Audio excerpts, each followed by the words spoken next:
5 انبیاء ایسے تھے جن کو اللہ نے اولو العزم کے لقب سے نوازا، اور ان انبیاء میں سے 2 نبی ایسے تھے جن کو اللہ نے ان 5 میں اور باقی تمام انبیاء میں سب سے زیادہ افضل قرار دیا، سب سے زیادہ فضیلت دی۔ ان میں سے ایک سیدنا ابراہیم علیہ السلام، اور دوسرے ہمارے پیارے نبی جناب محمد رسول اللہ صلی اللہ علیہ وسلم کو اللہ نے تمام نبیوں سے افضل بنایا۔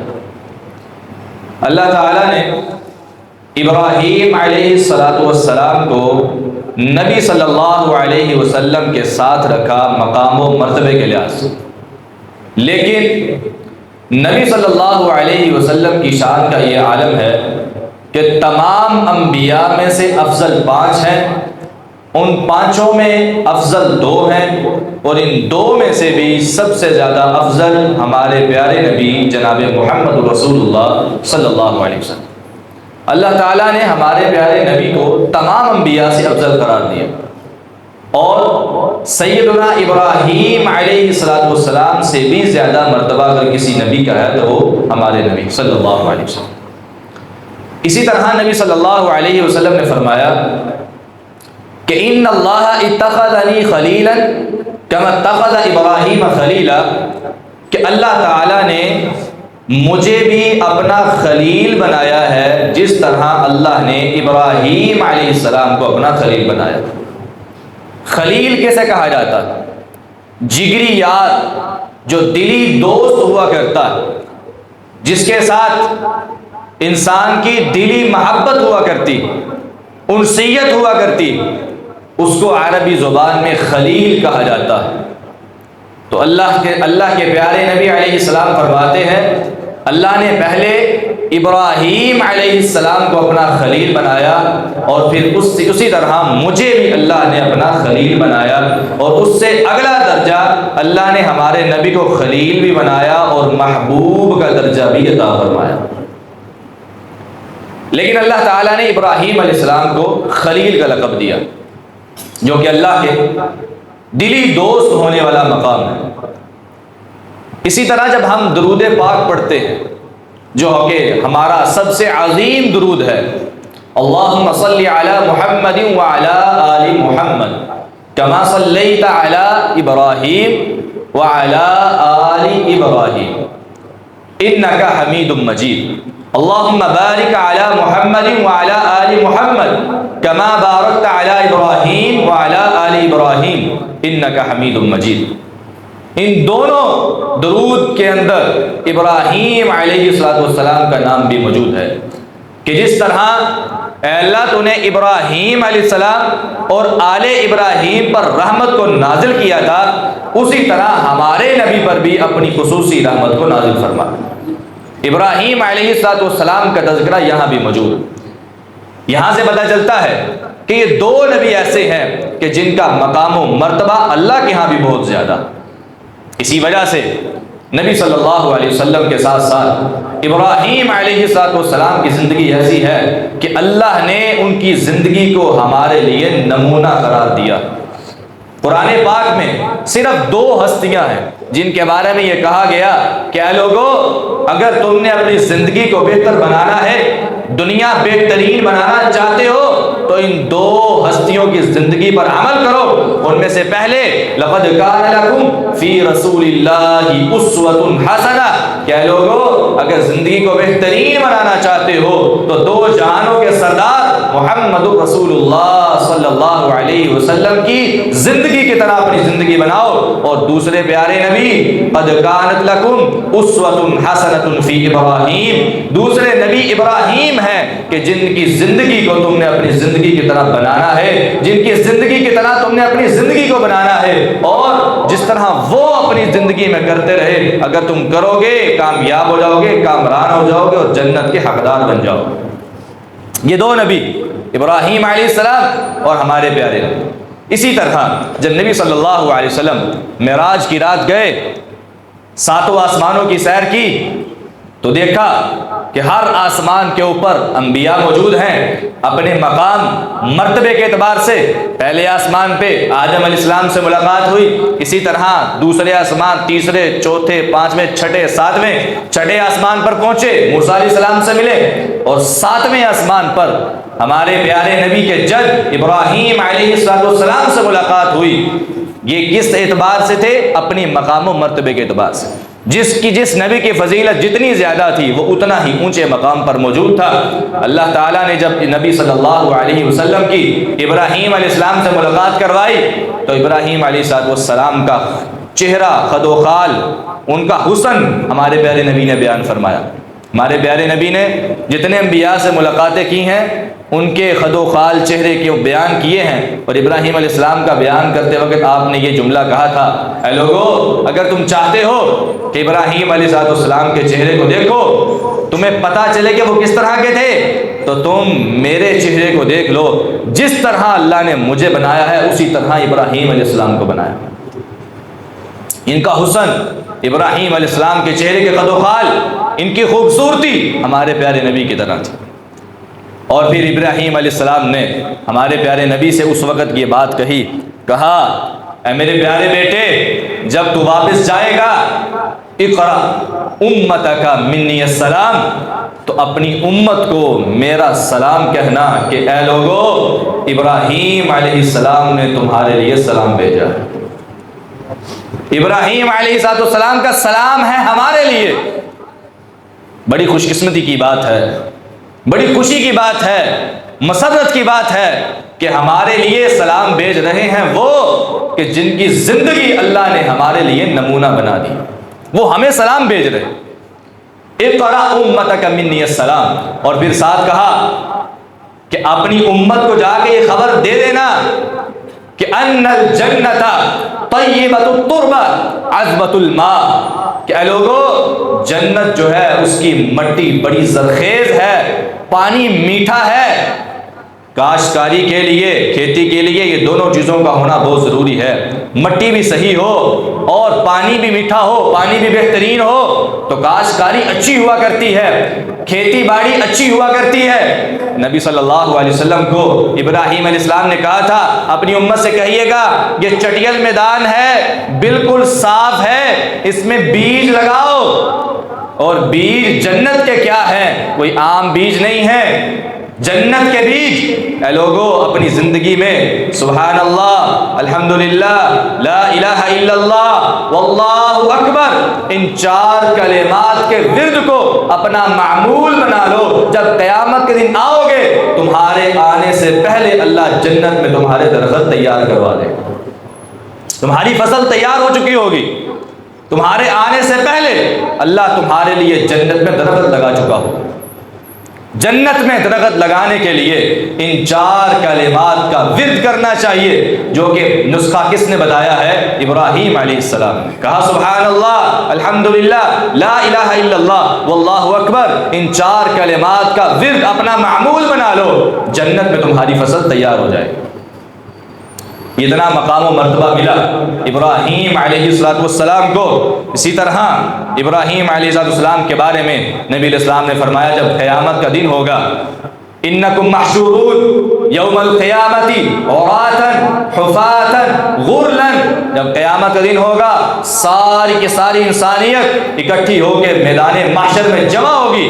نبی علیہ السلام نے فرمایا تھا جب تم قیامت کے دن آؤ گے تو اس طرح آؤ گے کما بدأنا اول خلق نعید، کہ جس طرح تمہیں پیدا کیا گیا تھا. نہ تمہارے پاس لباس تھا، نہ تمہارے ختنے ہوئے تھے، نہ تم بڑے تھے اور تم چھوٹے تھے اور تمہارے اوپر لباس نہیں تھا، تمہارے ختنے بھی نہیں ہوئے تھے، ننگے پاؤں ننگے بدن تم قیامت کے دن اللہ کے سامنے پیش کیے جاؤ گے.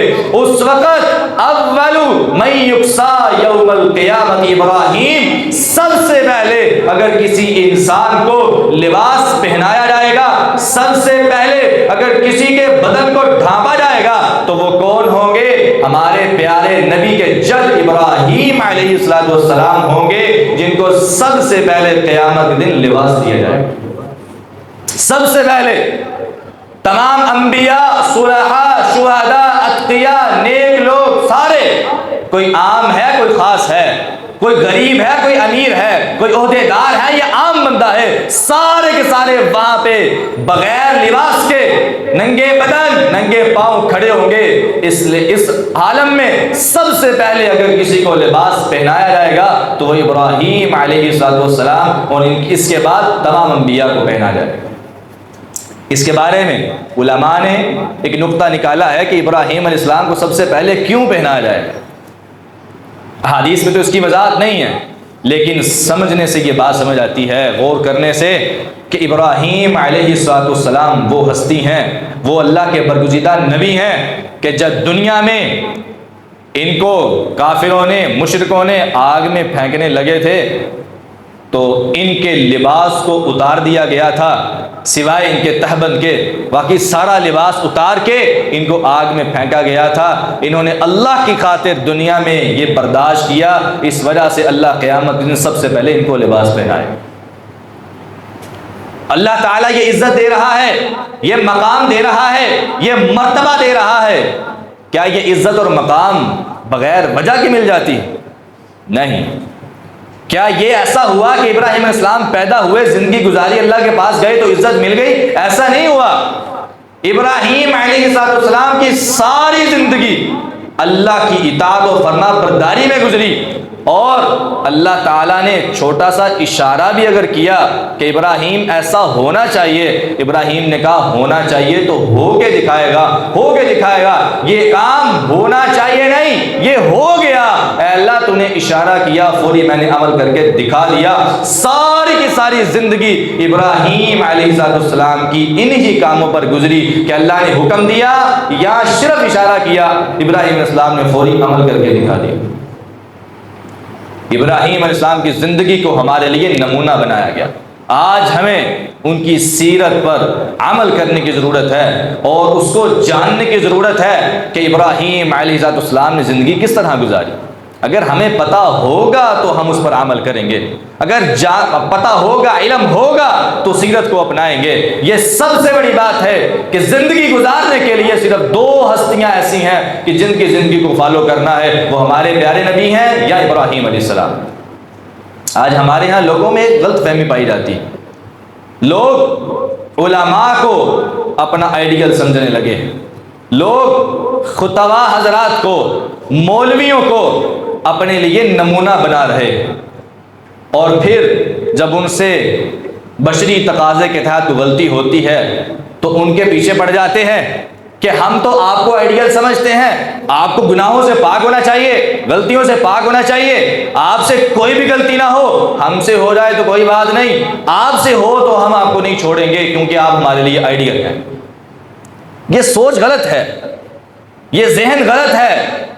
آئیڈیل بنانے کے لیے صرف دو ہستیاں ہیں، ابراہیم علیہ السلام اور ہمارے پیارے نبی علیہ السلام۔ ان دو ہستیوں کے علاوہ صحابہ کرام کو بھی آئیڈیل نہیں بنایا جا سکتا۔ صحابہ کرام کی زندگی میں بھی گناہ موجود ہیں، صحابہ کرام معصوم نہیں ہیں، صحابہ کرام کی زندگی میں بھی غلطیاں موجود ہیں، اور اولیاء کرام کی زندگیوں میں بھی غلطیاں موجود ہیں، اسی طرح خطباء کی زندگیوں میں بھی غلطیاں موجود ہیں، گناہ موجود ہیں، علماء کی زندگیوں میں بھی گناہ موجود ہیں۔ ان سب کو آئیڈیل نہیں بنایا جا سکتا، نمونہ نہیں بنایا جا سکتا۔ اگر نمونے کے لیے کوئی ہستی انتخاب کی جائے گی وہ صرف دو ہے، یا ہمارے پیارے نبی ہیں یا ابراہیم علیہ السلام۔ یہ سوچ کو چھوڑ دیں، یہ ذہن سے نکال دیں کہ علماء ہمارا آئیڈیل ہے۔ علماء صرف وہ بات کریں جو قرآن و حدیث کے مطابق ہے، صرف وہ آپ مانیں۔ قرآن و حدیث کے علاوہ کوئی بات کریں وہ بھی آپ ماننے کے لیے پابند نہیں ہیں۔ اگر اس پر پابند نہیں ہے تو ان کے اعمال کی تو بالکل بھی پابند نہیں ہے۔ ہر انسان صرف علماء کی وہ بات مانے جو قرآن سے ہو یا حدیث سے ہو، جو وہ ریفرنس کے ساتھ بتائیں، دلیل کے ساتھ بتائیں، صرف وہ بات مانیں۔ باقی ان کے اعمال کی کسی کے اوپر کوئی پابندی نہیں ہے کہ ان کے اعمال کے پیچھے چلے، جس طرح کوئی مولوی کرتا ہے اسی طرح کرے، جس طرح کوئی عالم کرتا ہے یا قاضی کرتا ہے اس طرح کرے، ایسی بات نہیں ہے۔ اس لیے اپنے زندگی کے لیے نمونہ اگر بنانا ہے تو صرف دو ہستیوں کی زندگی کو، یا ہمارے پیارے نبی یا ابراہیم علیہ السلام، ان دو ہستیوں، کیونکہ قرآن نے ان کے لیے کہا، قرآن نے ان دونوں کے لیے کہا۔ تو ابراہیم علیہ السلام کی زندگی پر روشنی ڈالیں۔ سب سے پہلے یہ 16ویں پارے میں اللہ نے بیان کیا کہ ابراہیم علیہ السلام کا تذکرہ کریں۔ وَاذْكُرْ فِي الْكِتَابِ إِبْرَاهِيمَ إِنَّهُ كَانَ صِدِّيقًا نَبِيًّا۔ اے نبی علیہ السلام، آپ لوگوں میں تذکرہ کریں ابراہیم علیہ السلام کا، ابراہیم علیہ السلام کی سیرت کو بیان کریں، زندگی کے اہم پہلوؤں کو بیان کریں، تاکہ لوگ ان کو جاننے کے بعد ان کی زندگی کے مطابق زندگی گزاریں۔ سب سے پہلی چیز، انہو کان صدیقا نبیّا، ابراہیم علیہ السلام کون تھے؟ صدیق تھے۔ ایک ہوتا ہے صادق، سچ بولنے والا، ایک ہوتا ہے صدیق جس میں مبالغہ ہوتا ہے، ہمیشہ سچ بولنے والا۔ اور نبیّا، نبی تھے۔ اللہ تعالیٰ نے نبی کا لفظ بعد میں بولا ہے، صدیق کا پہلے بولا۔ کیا مطلب؟ کہ ابراہیم علیہ السلام نبوت ملنے سے پہلے بھی ہمیشہ سچ بولنے والے تھے۔ نبوت ملنے کے بعد تو یہ صفت اور پوری ہو جاتی ہے، مکمل ہو جاتی ہے، لیکن نبوت ملنے سے پہلے بھی ابراہیم علیہ السلام نے کبھی جھوٹ نہیں بولا، ہمیشہ سچ بولنے والے۔ ان کی زندگی ہمارے لیے نمونہ ہے، ہمیشہ سچ بولنے والے ابراہیم علیہ السلام۔ آج ہم قربانی کرتے ہیں، اللہ ہم سب کو توفیق عطا فرمائے، اور اپنے اچھے مال کی بہترین قربانی اللہ صرف اپنی رضا کی خاطر کرنے کی توفیق عطا فرمائے۔ اچھی بات ہے، کرنی چاہیے، لیکن یہ جن کی سنت ہے ان کی صرف ان کا ایک طریقہ یہ والا نہیں تھا، ان کی پوری زندگی ہمارے لیے نمونہ بنائی گئی ہے، ان کی پوری زندگی ہمارے لیے اسوہ بنائی گئی ہے۔ اور ان کا سب سے پہلا کام جو نبوت سے پہلے بھی تھا اور نبوت کے بعد بھی تھا، انہو کان صدیقا نبیّا، وہ ہمیشہ سچ بولنے والے تھے۔ آج ہمیں اس چیز کی ضرورت ہے، اس چیز کی ضرورت ہے، سچ کو اپنانا چاہیے، سچ کا ساتھ دینا چاہیے۔ ہم ہر خطبے میں یہ آیت سنتے ہیں، یا ایھا الذین آمنوا اتقوا اللہ وقولوا قولا سدیدا، ایمان والو اللہ سے ڈرو، وقولوا قولا سدیدا، اور ہمیشہ سیدھی سیدھی بات کیا کرو، سیدھی اور سچی بات کیا کرو۔ گول مول بات بھی کسی مومن کا شیوا نہیں ہے، مومن کا طریقہ نہیں ہے۔ سچی بات اور سیدھی سیدھی بات کرنا یہ ایک مومن کا طریقہ اور شیوا ہوا کرتا ہے، اور اسی کے بارے میں ہمیں بتایا گیا۔ اسی طرح ہمارے نبی صلی اللہ علیہ وسلم نے بھی جب کوہ صفا پہ چڑھ کے آپ نے اعلان کیا تھا نا، نبوت کے اعلان کرنے سے پہلے آپ نے ایک سوال کیا تھا مشرکین مکہ سے۔ کیا سوال تھا؟ هل وجدتمونی صادقا او کاذبا، اے لوگو مجھے بتاؤ کیا تم نے اس پورے 40 سال کے عرصے میں مجھے سچ بولنے والا پایا ہے یا جھوٹ بولنے والا پایا ہے؟ ابھی نبوت کا اعلان نہیں کیا، نبوت کی دعوت نہیں دی، رسالت کی دعوت نہیں دی، سب سے پہلے یہ سوال کیا کہ لوگوں بتاؤ کیا میں نے تمہارے اندر سچ بولا ہے یا جھوٹ بھی بولتا رہا؟ تو سب نے یک زبان ہو کے ایک جملہ بولا تھا، وہ کیا تھا؟ ما جربناک الا صدقا، اے محمد کریم صلی اللہ علیہ وسلم، پورے 40 سال کے عرصے میں ہم میں سے کسی ایک بندے نے بھی تمہاری زبان سے جھوٹ نہیں سنا۔ جب سچائی ثابت ہو گئی، سب نے یہ دعویٰ کر دیا کہ اے محمد صلی اللہ علیہ وسلم تمہاری زبان سے کبھی جھوٹ نہیں سنا، تب آپ نے ان کو کہا یا ایھا الناس قولوا لا الہ الا اللہ تفلحوا تملک العرب والعجم، اے لوگو لا الہ الا اللہ کہہ دو، کامیاب ہو جاؤ گے۔ تو سب سے پہلے سچائی ہے۔ ایک عالم، ایک قاری، ایک داعی اور ایک عام بندہ جو کہ مسلمان ہے، اپنے آپ کو مسلمان کہتا ہے، نبی صلی اللہ علیہ وسلم کا کلمہ پڑھنے والا، جھوٹ کیوں بولتا ہے؟ ایک ہر انسان کہتا ہے کہ یار وہ نمازی تو ہے لیکن جھوٹا بہت زیادہ ہے، یہ جملہ کیوں بولا گیا؟ ایک عام بندہ مسلمان کہلاتا ہے، اپنے آپ کو نبی علیہ السلام کی سیرت کا پابند کہتا ہے، اپنے آپ کو عاشق رسول کہتا ہے، لیکن جھوٹ بولتا ہے۔ نبی صلی اللہ علیہ وسلم نے ساری زندگی جھوٹ نہیں بولا، ابراہیم علیہ السلام نے ساری زندگی جھوٹ نہیں بولا، دونوں کی زندگی ہمارے لیے بہترین نمونہ ہے۔ اس لیے سب سے پہلے اس چیز کا اہتمام، انہو کان صدیقا نبیّا، ابراہیم علیہ السلام سچے نبی تھے، ہمیشہ سچ بولنے والے تھے اور اللہ کے برگزیدہ نبی تھے۔ اس پر ہمیں عمل کرنا چاہیے، ہمیشہ سچ بولنے کا اہتمام کرنا چاہیے۔ اللہ ہمیں اس کی توفیق عطا فرمائے۔ آگے اللہ تعالیٰ نے کہا اذ قال لأبیہ یا ابت لم تعبد ما لا يسمع ولا يبصر ولا یغنی عنک شیئا۔ سب سے پہلے دعوت کا آغاز کیا، نبوت ملی تو سب سے پہلے دعوت کا آغاز اپنے گھر سے کیا ہے، اپنے گھر سے سب سے پہلے۔ اذ قال لأبیہ یا ابت، جب ابراہیم علیہ السلام نے اپنے باپ سے کہا اے میرے پیارے ابا جان، میری بات کو سنیے، آج ہم دعوت تو دیتے ہیں، ہم میں سے ہر ایک بندے کا یہ شوق ہے کہ ساری دنیا مسلمان ہو جائے، ساری دنیا نمازی ہو جائے، ساری دنیا پکی عاشق رسول بن جائے، میں نہ بنوں، ساری دنیا بنے، میرے گھر والے ان کی خیر ہے، باقی تو بنے نا، میری تو خیر ہے۔ سب سے پہلے اسلام اپنے اوپر نافذ کرنا ہے، اس کے بعد اگر ضروری ہے تو گھر والوں پر نافذ کرنا ہے، اس کے بعد اگر کوئی بات فرض ہے تو پھر لوگوں کو دعوت دینی ہے۔ آج میری انگلی ایسے توڑتی ہے کہ تو ایسا کر، لیکن میں خود ایسا نہیں کرتا، یہ بات انبیاء کی سنت کے خلاف ہے، ان کے مطابق نہیں۔ جس نبی کی سنت پر عمل کر کے ہم قربانی کرتے ہیں، اس نبی نے دعوت کا آغاز سب سے پہلے اپنے گھر سے کیا۔ اذ قال لأبیہ، نبوت ملی ہے، سب سے پہلے گھر آئے، کہا میرے پیارے ابا جان، یا اباتی، اے میرے پیارے ابا جان، میرے جان سے پیارے ابا جان۔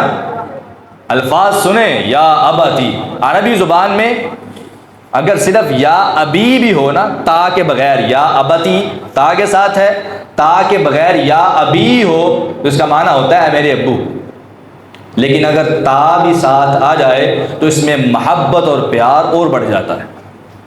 یا اباتی، اے میرے پیارے ابا جان، کیا مطلب؟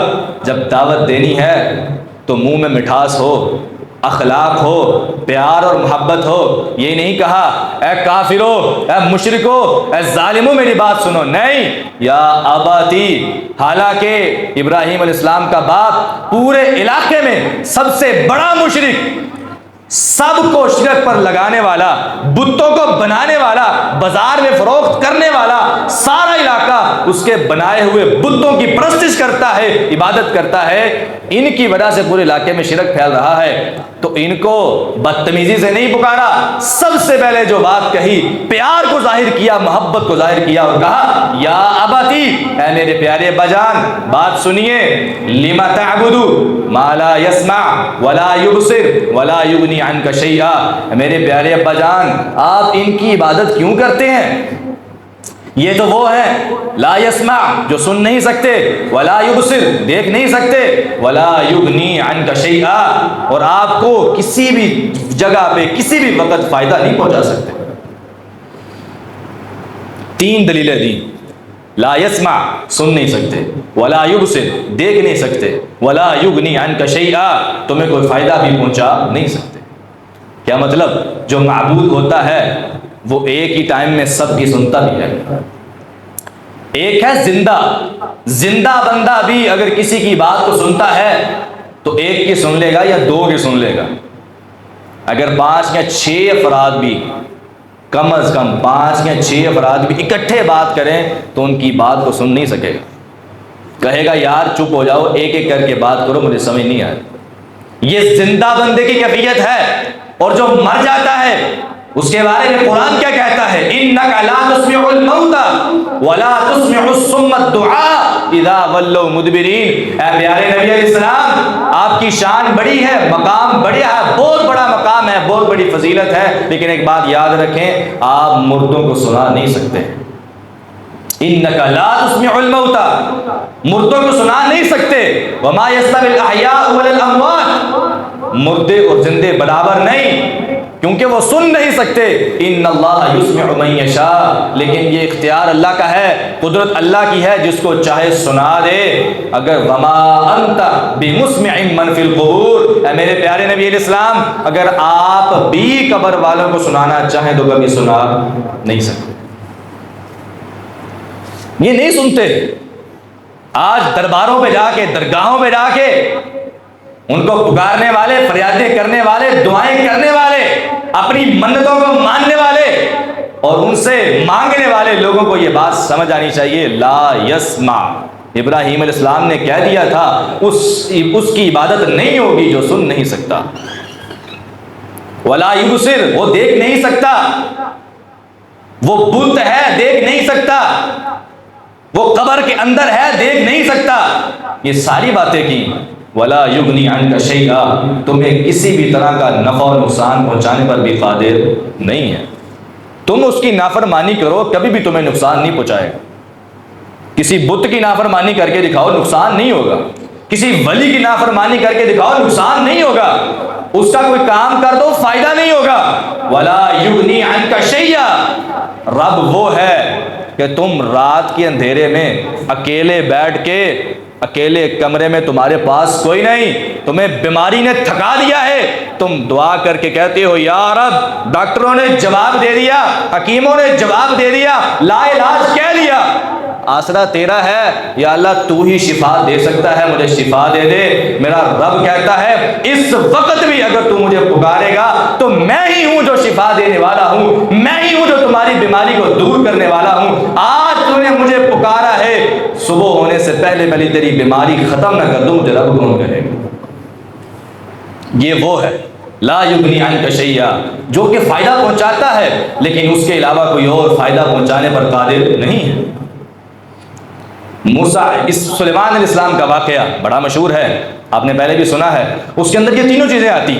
سلیمان علیہ السلام کے علاقے میں بارش آنا بند ہو گئی، اپنے علاقے والوں کو ساتھ لے کر باہر میدان میں نکلے ہیں، اس لیے اللہ سے بارش مانگتے ہیں۔ اس نماز کو صلاۃ الاستسقاء کہا جاتا ہے، شریعت میں صلاۃ الاستسقاء، بارش مانگنے کی دعا۔ میدان میں نکلے، ابھی میدان میں پہنچے نہیں، پہلے ہی راستے میں ایک قدم ٹھہر گئے، لوگوں نے سوال کیا، امتیوں نے پوچھا، اے نبی علیہ السلام ابھی تو میدان میں پہنچے نہیں، کیا بات ہے، کیوں ٹھہرے ہو؟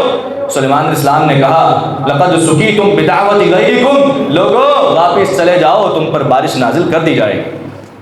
لوگوں نے کہا تھا ہم نے تو مانگا نہیں، ہم نے تو ابھی دعا کی نہیں ہے، نماز پڑھی نہیں ہے، اللہ سے مانگا نہیں، گڑ گڑائے نہیں، دعا کی نہیں، بارش کیسے آ جائے گی؟ سلیمان علیہ السلام نے کہا تھا لوگوں تم آ رہے تھے، ہم بھی جا رہے تھے، ہم نے دیکھا راستے میں کیڑی ہے جو کہ عام حالات میں تو سیدھی چلتی ہے لیکن الٹی لیٹی ہوئی ہے، اپنے رب سے دعا کر رہی ہے، یا رب اللہم انا خلق من خلقک لیس بنا غنی عن سقیاک، یا اللہ ہم بھی تیری مخلوق ہیں، اگر سلیمان علیہ السلام تیری مخلوق ہے تو ہم بھی مخلوق ہیں، اگر ان کو پانی کی ضرورت ہے تو ہمیں بھی ضرورت ہے، یا رب ہم پر بارش نازل فرما۔ سلیمان علیہ السلام کہتے ہیں میری قوم کے لوگوں، اللہ نے ساتوں آسمانوں کے اوپر بیٹھ کے اس چیونٹی کی آواز کو سنا بھی ہے، قبول بھی کیا ہے، اور ابھی بارش نازل کرنے والا ہے۔ معبود وہ ہوا کرتا ہے جو سنتا ہے، چھوٹی سے چھوٹی مخلوق ہو یا بڑی ہو، سب کی سننے والا ہے، اور ایک ہی وقت میں ہزاروں نہیں، کروڑوں نہیں، ملین کے قریب یا سارے کے سارے لوگ ایک ہی وقت میں سارے کے سارے لوگ اللہ سے مانگے، اللہ ان میں سے ہر ایک کی علیحدہ علیحدہ کی سنتا بھی ہے، اس کو عطا بھی فرما دیتا ہے۔ یہ ہے سمیع، سننے والا۔ معبود وہ ہوا کرتا ہے جو سنتا ہے، جو دیکھتا ہے، ایک ہی وقت میں سب کو دیکھنے والا ہے، کالی رات ہو، کالی غار ہو، کالی غار میں کالا پتھر پڑا ہو، اس کالے پتھر کے اوپر کالی کیڑی چل رہی ہو، میرا رب اس کالی کیڑی کے چلنے کی آواز کو بھی سنتا ہے، اس کو دیکھ بھی رہا ہے۔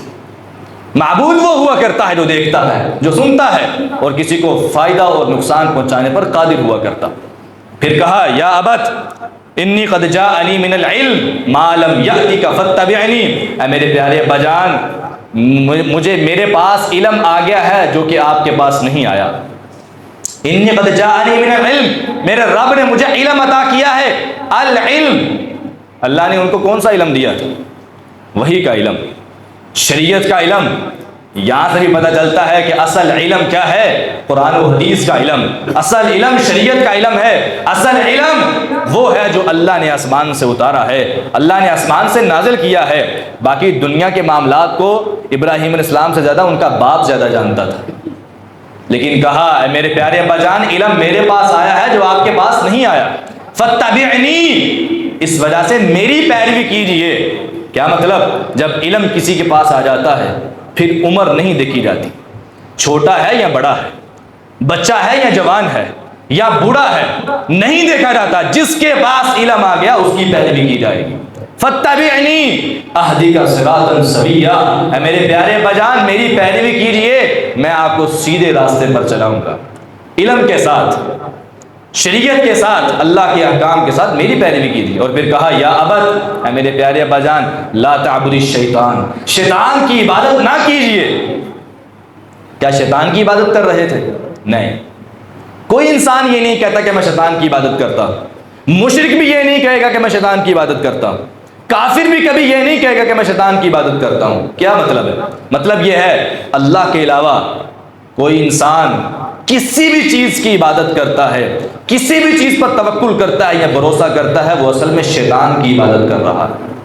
اللہ کے علاوہ کوئی بھی چیز ہو، وہ درخت ہو، حجر ہو، شجر ہو، کوئی درگاہ ہو، کوئی دربار ہو، کوئی بت ہو، یا کوئی اللہ کا ولی ہو، یا کوئی اللہ کا نبی ہو، کیوں انسان کسی بھی چیز سے اگر عبادت کرتا ہے تو شیطان کے کہنے پر کرتا ہے۔ شیطان اللہ کے در سے ہٹا کے لوگوں کو دوسرے دروں پر لگانے والا، دوسروں کے دروں پر جا کے چھوڑنے والا، دوسروں کے اوپر توکل اور بھروسہ کروانے والا اصل میں شیطان ہوا کرتا ہے۔ جو انسان اللہ کو چھوڑ کر ہر چیز کی عبادت کرتا ہے وہ در حقیقت شیطان کی عبادت کر رہا ہے۔ کہا یا ابتی لا تعبد الشیطان ان الشیطان کان للرحمن عصیا، شیطان رحمان کا بڑا نافرمان ہے، اس کی عبادت نہ کیجیے۔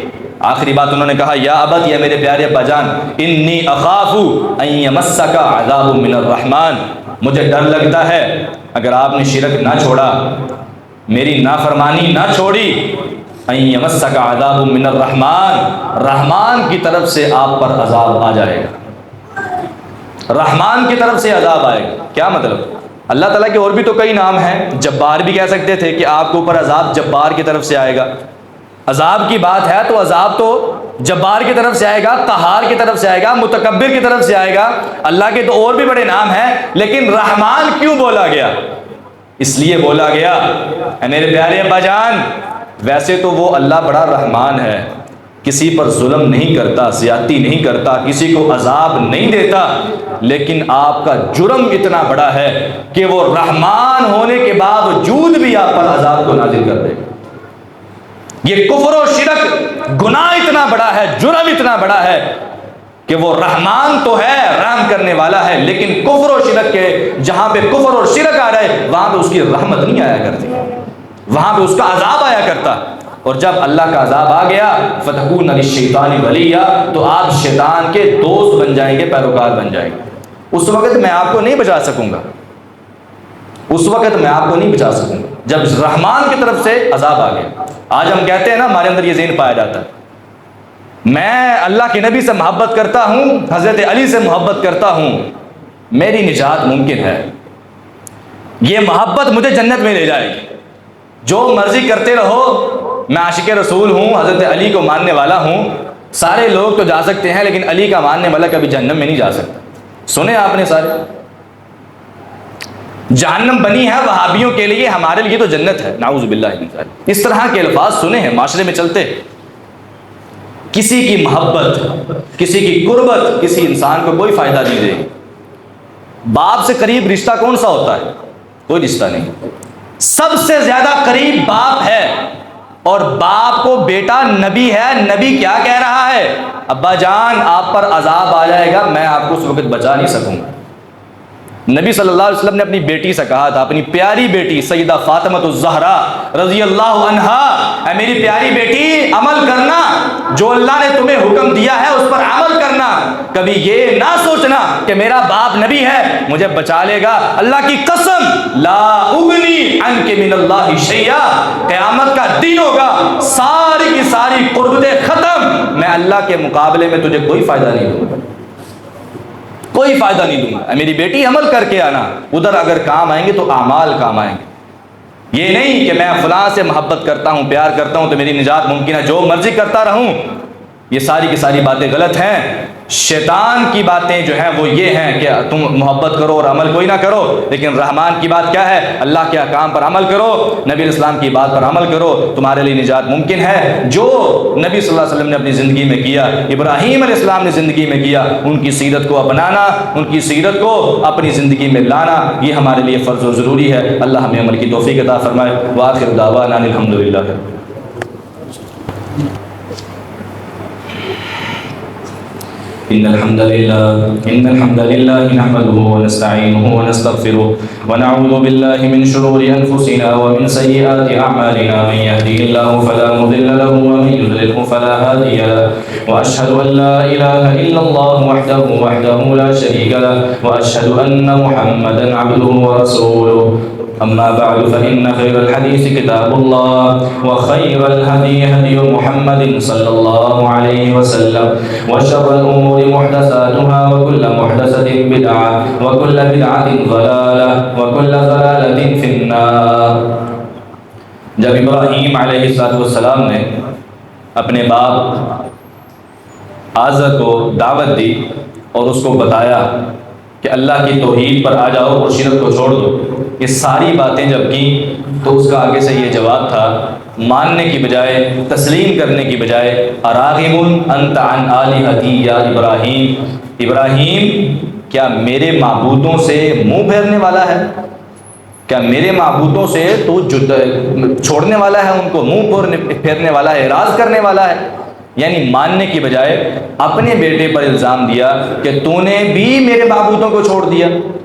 لئن لم تنتہی، اگر تو باز نہ آیا، لارجمنک، یا تو میں تمہیں پتھر مار مار کے رجم کر دوں گا، وہجرنی ملیہ، یا پھر تم میرے گھر سے نکل جاؤ، مجھے چھوڑ دو.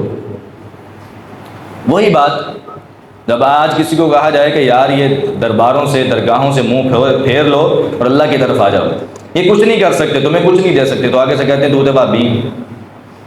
وہ انسان چاہے عام بندہ ہی ہو، صرف قرآن کو پڑھ کے لوگوں کو بتانے والا ہو، تو آگے سے جواب کیا آتا ہے؟ تو ابھی ہو گئے. یہی جواب ابراہیم اسلام کے باپ نے دیا، ماننے کے بجائے کیا کہا؟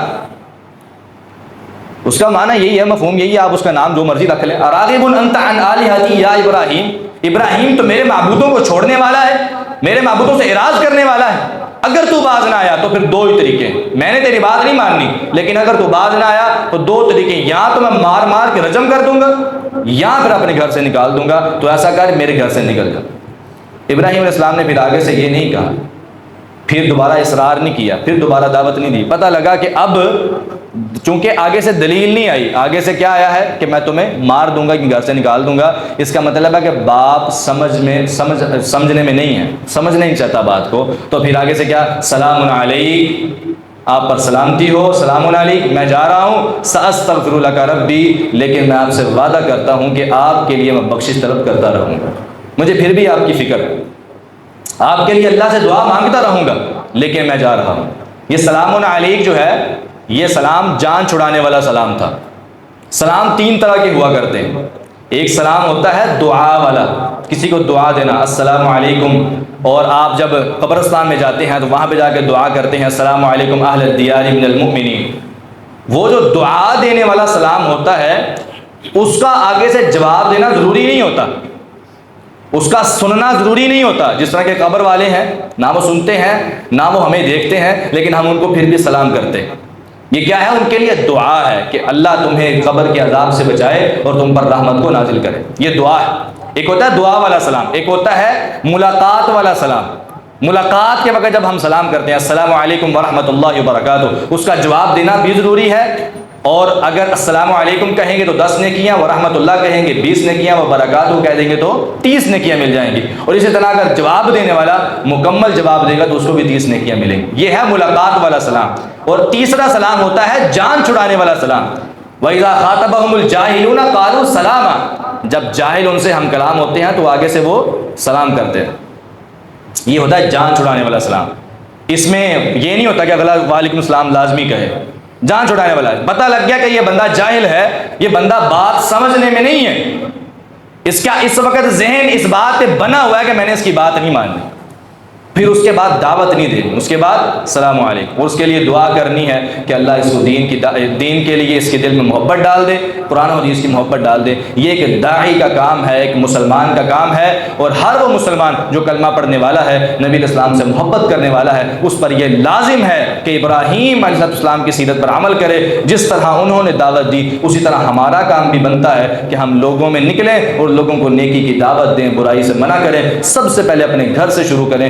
جو برائیاں، جو غلطیاں ہمارے گھروں میں ہیں وہ دور کرنے کی کوشش کریں، وہ کسی طرح کی بھی ہوں، اگر بے حیائی والی ہے، بے پردگی والی ہے، اگر شرک والی ہے، کفر والی کوئی بھی ہے، اس کو دور کرنے کی کوشش کریں۔ یہ سیرت ابراہیم علیہ السلام کی ہے اور ان کی سیرت کو اپنانے کا ہمیں حکم دیا گیا ہے۔ اللہ تعالی ہمیں عمل کی توفیق عطا فرمائے۔ بیماروں کی صحت کے لیے دعا کریں، اللہ تعالی جتنے مسلمان بیمار ہیں ان کو صحت کاملہ عاجلہ عطا فرمائے، اور جتنے موحد مسلمان دنیا سے چلے گئے اللہ تعالیٰ ان کو جنت الفردوس کا داخلہ عطا فرمائے۔ ہمارے یہاں پہ ایک نمازی بھائی ہیں، وہ مجھے بتا رہے تھے کہ میں نے مسجد میں ایک مصلے کا وعدہ کیا ہے کہ ان کی رقم ادا کرنی ہے، لیکن کاروبار بہت زیادہ ڈاؤن ہو گیا ہے جس کی وجہ سے پیسے پورے نہیں ہو پا رہے۔ اس بھائی کے لیے بھی دعا کر دیں کہ اللہ تعالیٰ اس کے کاروبار میں خیر و برکات کو نازل فرمائے اور اس کو نیکی میں زیادہ سے زیادہ حصہ لینے کی توفیق عطا فرمائے۔ ربنا ظلمنا انفسنا وان لم تغفر لنا وترحمنا لنكونن من الخاسرين ربنا آتنا في الدنيا حسنة وفي الآخرة حسنة وقنا عذاب النار اللهم اشف مرضانا ومرضى المسلمين والمسلمات اللهم اشف كل مريض ومريضة اذهب الباس رب الناس واشف أنت الشافي لا شفاء إلا شفاؤك شفاء لا يغادر سقما اللهم اغفر لنا ولجميع المسلمين والمسلمات وللمؤمنين والمؤمنات للأحياء منهم والأموات اللهم طهر قلوبنا من النفاق وأعمالنا من الرياء وألسنتنا من الكذب وأعيننا من الخيانة فإنك تعلم خائنة الأعين وما تخفي الصدور سبحان ربك رب العزة عما يصفون وسلام على المرسلين والحمد لله رب العالمين۔